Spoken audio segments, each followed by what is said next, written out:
Hello everyone, welcome to Zink Tennis Vlog.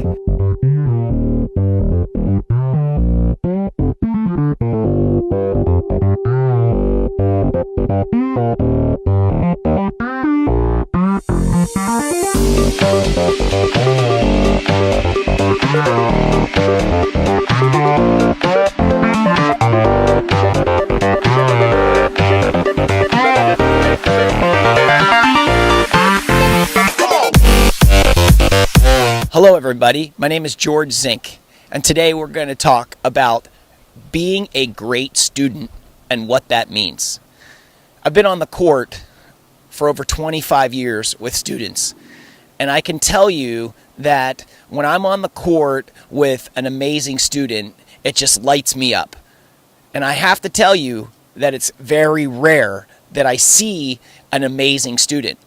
So let's define what an amazing student on the court, we're going to talk about on court and in life, but let's define what an amazing student is. One of the things that I think that definitely defines an amazing student is respect. Respect for me, if I'm the coach, respect for themselves, respect for their parents, and you can just know the ones that are just truly respectful. And along with that, is grateful, being grateful and thankful for the lesson, being thankful for being taught, for being thankful that they're even able to be out on the court. So respect is number one in my opinion on how to be a great student. Let's talk about number two, hard work. I know that everybody says you got to work hard, but definitely what does hard work mean? To me, this is how I'm going to define hard work. That you're out on the court, and we're going to keep this around the text of the tennis court just for now. But what we're going to talk about is hard work, and what that means is that we're going to talk about moving your feet. We're going to talk about trying your hardest. We're going to talk about not letting, the little things bother you. Not getting annoyed, not, getting frustrated all the time. Because when you get annoyed and frustrated, it, basically stops you from working your hardest. So hard work all around is, my number two. Number three is listening. Listening to your coach is really important. It's really trying to figure out, what does listening mean? I'm paying attention. I'm taking it all in. My body language is good when I'm listening, and that's so important. I always tell my own children and the students that I work with, I tell them that when you're a good listener and you're making good eye contact, which is another big thing when you're a good listener, and you're making good eye contact and you have good body language, the person that's teaching, right, the teacher, wants to give it all to you.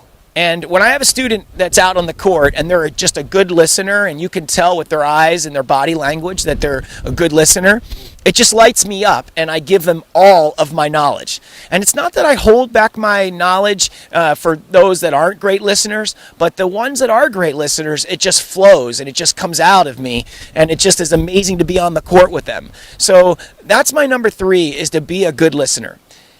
Here's a big one for me, is do your homework. When I used to be in school, I used to hate homework, and I don't know who really likes homework.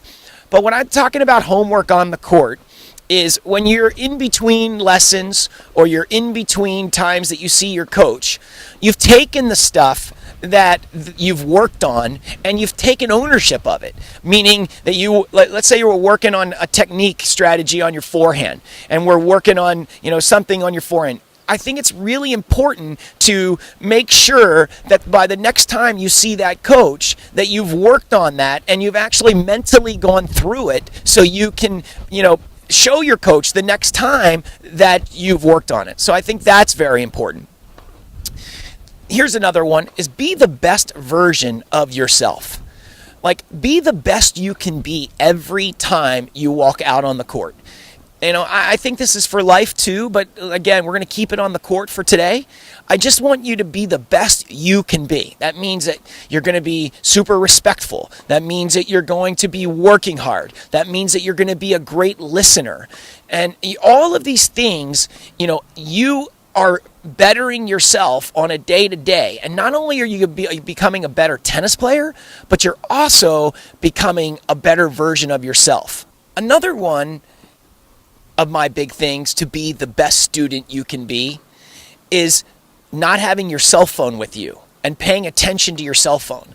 One of the biggest things when when the kids come out onto the court, that every break that they have, they check their cell phones. And I think it makes me feel like they're not paying attention, that their mind is elsewhere. So just my take on it is, when you're out on the court, put your cell phone on silent, put it in your bag, and don't even pay attention to it while you're out on the court with your coach. And I think you'll understand that this will go a long way now. You might not understand why right now, but I can promise you that that will go a long way too. And the last one is communicate back. Give your coach great feedback. And I think if you give your coach great feedback, because it's not just a one-way street. If I'm coaching someone and I'm talking to them and I'm trying to, get my point across, they might not understand what I'm saying and they might not get it all. And if the person just stays quiet, then all of a sudden we hit a roadblock and we don't even know we hit the roadblock. So communicate back and make sure that your coach and you have a great rapport back and forth. And I think that you'll understand that you will get so much more out of the lesson. So that's it for today. I want you to be the best student you can possibly be on and off the court. And if you try the things that I mentioned in this video, I promise you that you're going to go far in life and on the tennis court. Thanks, and have an awesome day.